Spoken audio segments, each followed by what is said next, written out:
Hello and welcome to Nikolai's genetics lessons. And today's problem is there are two males, Dave and John. We know Dave and John are related, either as brothers or parent-child.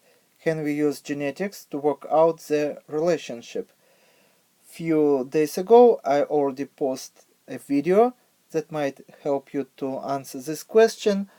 And if you need the time, you may stop video here, think about how you would resolve this problem.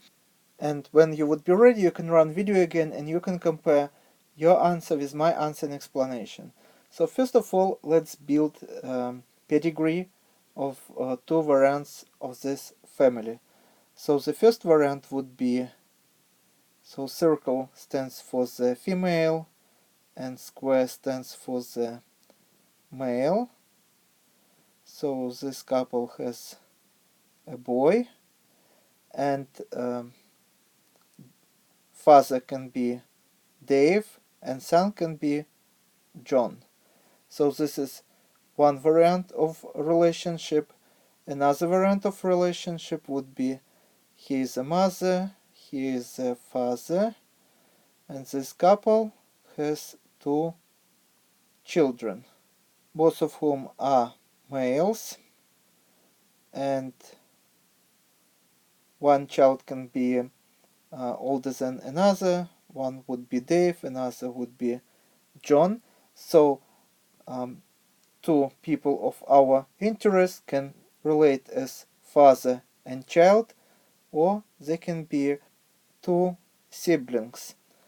So which answer to choose?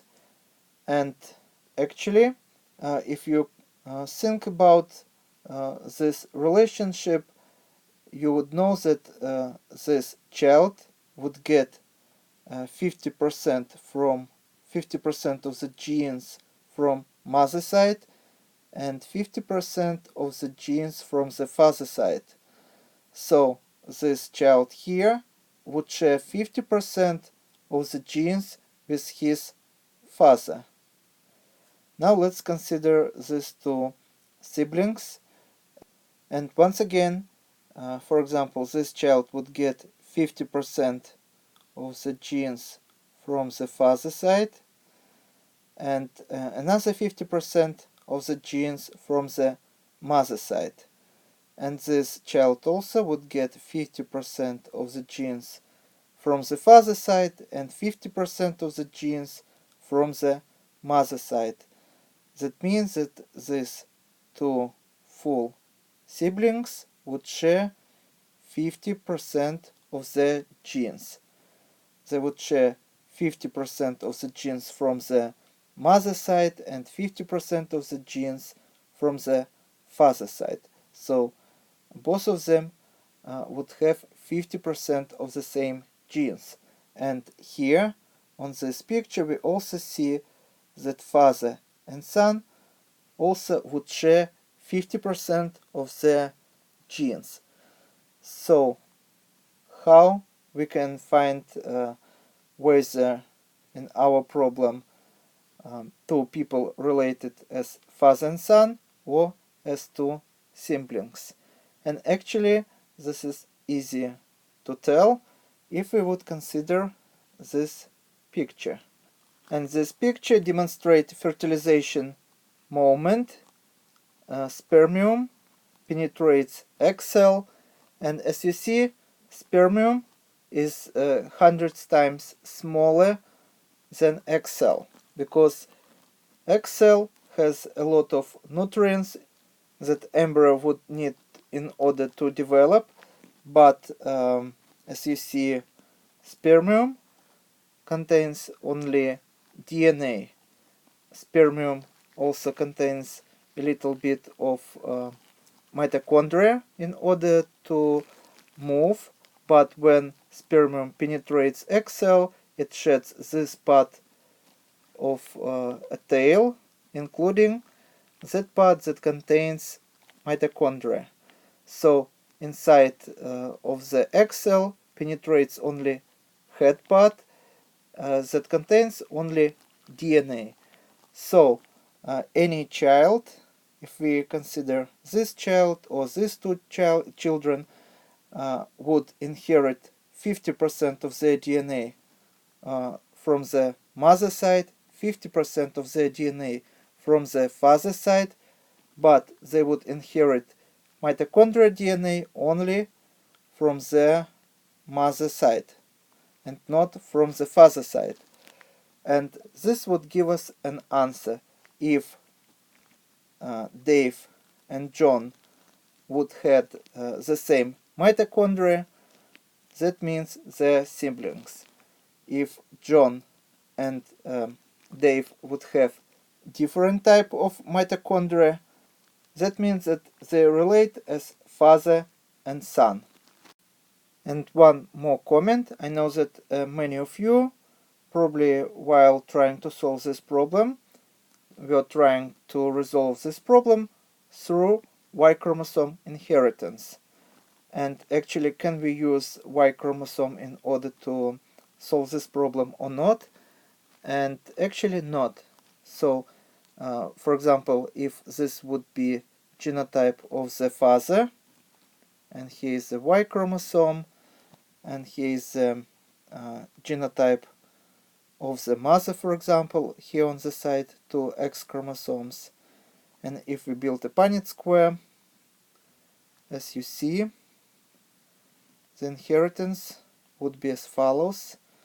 So 1 X chromosome from the mother side, another X chromosome from the father side, and this is going to be a female or a girl.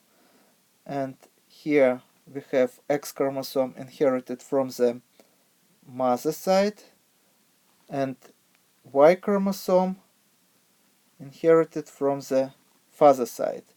So as you see, this is going to be a male, XY. Here we have 1 X chromosome inherited from the mother side, another X chromosome from the father side. Once again, this is going to be a female. Each female would inherit 1 X chromosome from the mother side, another X chromosome from the father side. And once again, here we have X chromosome from the mother side and Y chromosome from the father side.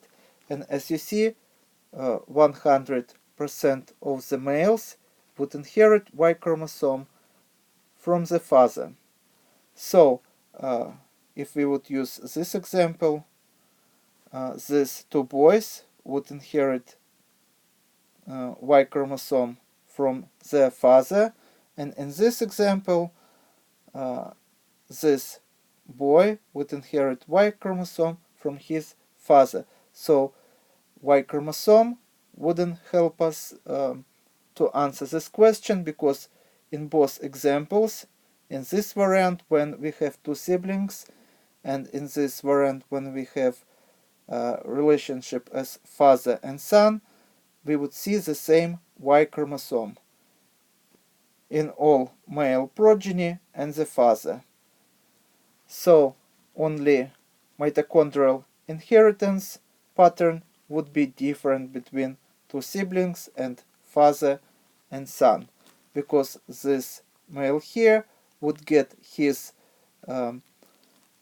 mitochondrial DNA or mitochondria from his mother, but wouldn't be able to pass this mitochondrial DNA or mitochondria to any of his progeny.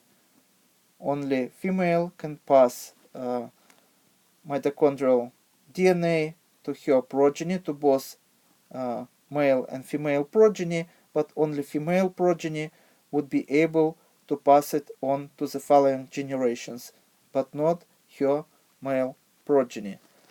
Once again, you just have to memorize this picture, size of the spermium and egg cell, and egg cell has all the resources that is needed for zygote and embryo to develop, and the only task of the spermium is to bring haploid number of chromosomes, 1 set of chromosomes, in order to fertilize egg cell, and no resources are needed from the spermium, all the resources that zygote is needed and embryo needed can be found in Excel, including thousands of mitochondria that produce energy for embryo development.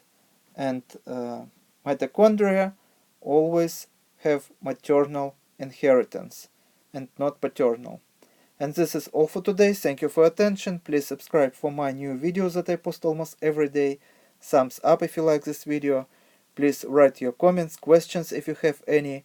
And see you in the next video. Goodbye.